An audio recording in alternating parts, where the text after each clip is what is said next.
So I might be a little drunk right now, but I definitely just watched the best British noir I've ever seen. I mean, the best. I mean, other than The Third Man, that doesn't count. That's like British American, whatever. Okay.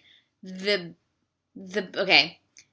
I had a really strong bourbon milkshake. I apologize for my not making any sense. So I found this movie on Amazon. So I rented it. In America, it was called Blackout. In England, it was called Murder by Proxy. Both are great titles.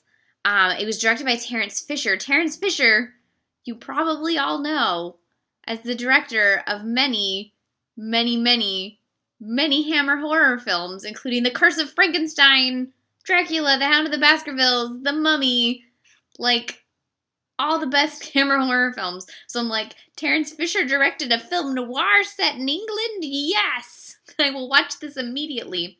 It's based on a novel by, where'd it go? Why is it not on this page? Man, we know when the Wikipedia doesn't have all the info that everything else has, it's like, who edited this? Anyways, it's based on a novel by Helen Nielsen, also called Murder by Proxy. And it stars Dane Clark, a.k.a. Joe Everyman, Belinda Lee, Betty Ann Davies, Eleanor Summerfield. She's really good. I don't know why I've never seen her in anything else because she was so good. And Andrew Osborne. So in the film, Dane Clark is a post-war dude who's just drunk and drifting. Even though he's from Chicago, he's drifting through Europe because why? Who knows? Who cares? He can't go back to America. He's trying to escape himself. It's the war. It does stuff to you, you know? So he's drunk. And in walks Belinda Lee, a socialite, because obviously, who, because of the Torch song, gets lonely and sits next to him and starts chatting with him and then offers him 500 pounds to marry her because, you know, that's how noir works. The next day, he wakes up and he's staring at her portrait. And you know in a film noir, if there's a portrait involved, there's some hinky shit going on because the only women who get portraits are the ones who are surrounded by murder and mayhem. That's it. Okay. So he wakes up in this attic and he's like, what am I doing here? And then he starts talking to the artist lady who lives there and she's like, I don't know, man, you were just drunk and I found you and I brought you in. And you're like, what is happening? And then a little bit later, after he's trying to figure out what's going on, the woman from the previous night shows back up and she's like, I know that my father is dead, but like I married you and then he was dead and that had nothing to do with getting married and I'm so confused and we have to go on the run now.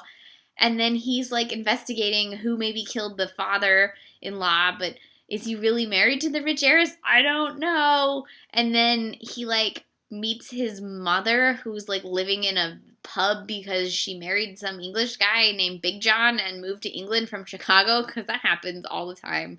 And it's really confusing. And I can't tell you who actually murdered the husband or the father because it would spoil everything. But there were a lot of really good lines and a lot of moments where I was like, oh shit, did that just happen? And I love it when that happens in movies because I didn't know where this movie was going from moment to moment. And Dane Clark was really, really good. And Belinda Lee was like, half the time she was really innocent and half the time she was like a femme fatale. And it was like, are you actually evil? I don't know. Or just rich? I'm not sure. Oh God.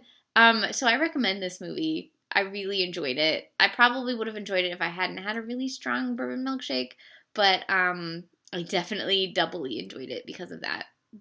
So it's, depending on where you are, it's Murder by Proxy or Blackout, 1954, Terence Fisher. Really, really good. Really, really good. Highly recommend. You can rent it on Amazon. And then you too can enjoy the best British noir I've ever seen other than The Third Man, which is high praise, but, you know, I enjoyed it, so what can you do? I hope you guys have had a good Noirvember. This Noirvember 6 has been really fun. I'm kind of sad that tomorrow's the last day. I can't believe we've already gone through 30 days, or 29 days. What's happening? Come back to us. It's been a good year. Now I'm going to go live tweet Laura because I've seen Laura a million times, but it's my favorite, and I love it. And Vera Casperay's novel is really good, and you should read it if you haven't. Because the movie's great, but the novel is just so good. Happy Noirvember. Number 6. 6. I just lost my computer. Okay.